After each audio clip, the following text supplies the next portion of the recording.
On the 18th of October 2019, in a ballroom off Fifth Avenue, 15 people sat down to end the world. The hotel was the Pierre. The event was a tabletop exercise, a war game, but for disease. On the screens in front of them, a fictional news anchor read out the numbers from a pandemic that did not exist. A new coronavirus, bats, into pigs, into people. By the end of the morning, the scenario had killed 65 million. It was called Event 201. It was open to the press. It was live streamed. 74 days later, the World Health Organization was told about a cluster of pneumonia in a Chinese city called Wuhan. So, 3 questions. What exactly did those 15 people rehearse? Why did Johns Hopkins publish a denial on the 24th of January, 2020, before most of the planet had heard of the virus? And which single number in that scenario did reality destroy? Start with what is not in dispute, because nearly all of it is on the record. Event 201 was convened by the Johns Hopkins Center for Health Security, with the World Economic Forum and the Bill and Melinda Gates Foundation. The name is not a code. The organizers noted that the world sees roughly 200 epidemic events a year, outbreaks that flare up and get contained. Their fictional pandemic was the 201st. 15 players, about 130 people in the room, 3.5 hours divided into 4 problems. Medical countermeasures, trade and travel, finance and communications. The people in those seats were not actors. George Gao ran the Chinese Center for Disease Control. Avril Haines was the former deputy director of the CIA. Around them sat executives from Johnson & Johnson, from Lufthansa, from UPS, from the Monetary Authority of Singapore. None of it was hidden. The World Economic Forum sent out a press release 3 days before. The whole thing streamed live. The video is still online, which is the first strange thing here. If you wanted to rehearse a crime, this is a peculiar way to do it, in public, on camera, with a press release. The second strange thing is that Event 201 was not unusual. It was not even close to the first. There is an entire genre of these things. Dark Winter, Atlantic Storm, Cygnus, Clade X, Crimson Contagion. In June of 2001, at Andrews Air Force Base, a group that included Senator Sam Nunn played out a smallpox attack on 3 American shopping malls. Nunn played the president. Real journalists from the BBC and NBC played the press corps. The projection at the end was 1 million dead. In 2005, Madeleine Albright played the President of the United States. In 2018, Johns Hopkins killed 150 million imaginary people in a hotel in Washington. And then there is the one almost nobody talks about. Between January and August of 2019, months before Event 201, the American Department of Health and Human Services ran Crimson Contagion.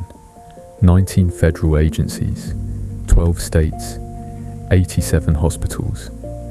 The fictional pathogen was an influenza, and it came out of China. The model gave 110 million Americans infected and 586,000 dead. The after-action report is dated October 2019. In careful government language, it says the country did not have the ventilators, did not have the masks, and did not know who was in charge. Nobody built a conspiracy theory around Crimson Contagion. It wasn't live streamed, and Bill Gates wasn't in the room. So why did the other one become the story? Because of what it chose to simulate.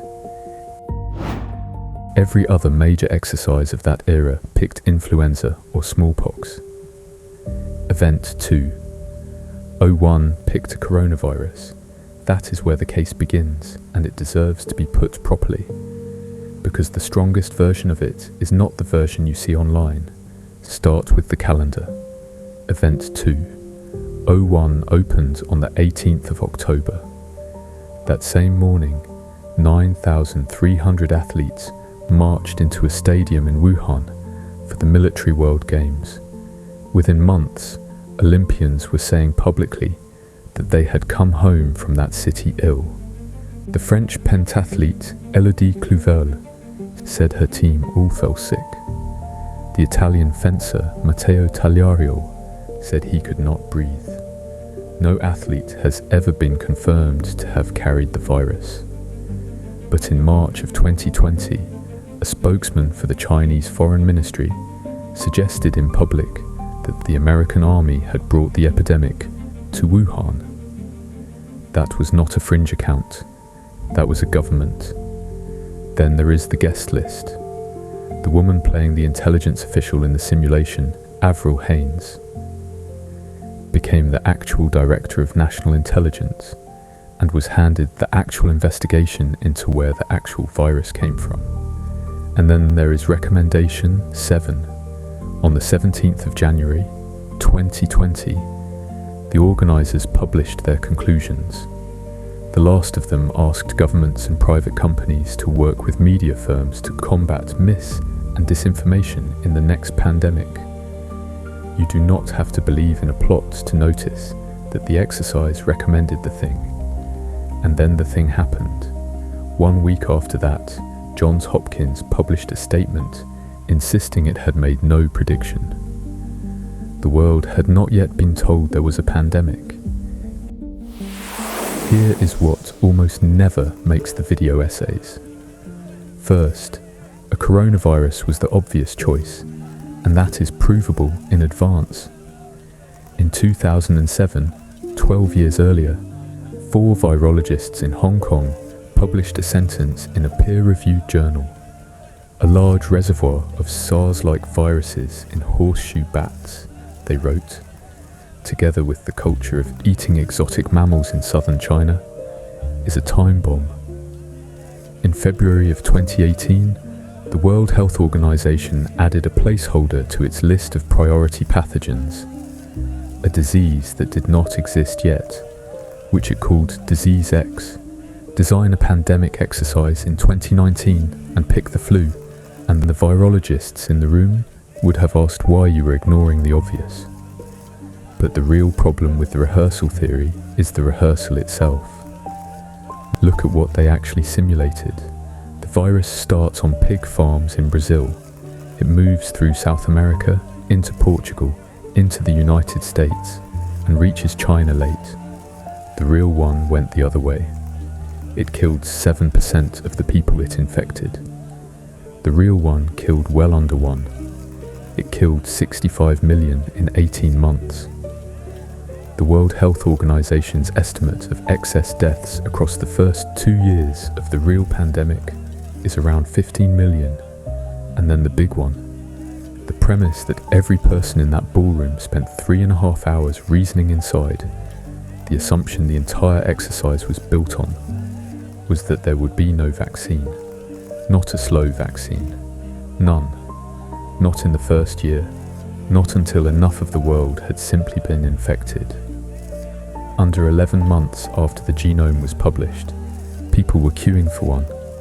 Wrong origin, wrong direction, wrong lethality, wrong death toll, wrong ending.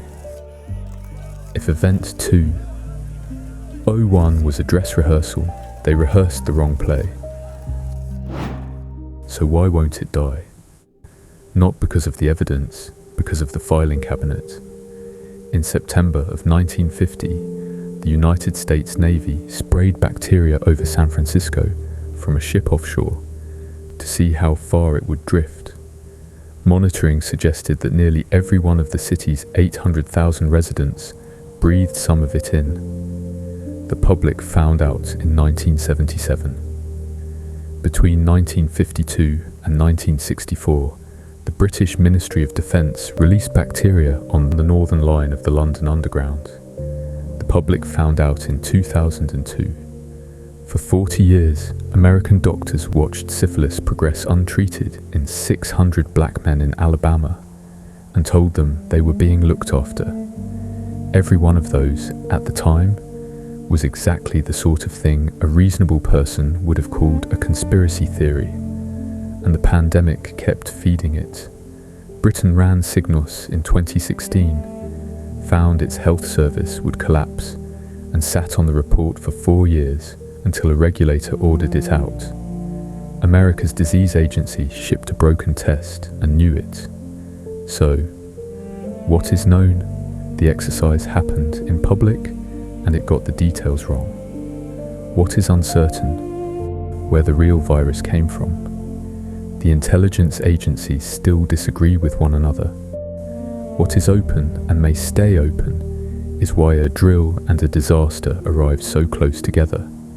A coincidence is not evidence, and a denial from institutions that have hidden things before is not proof. Both of those are true at once, which is exactly why this argument has not ended. What do you think? And that is where I will leave it.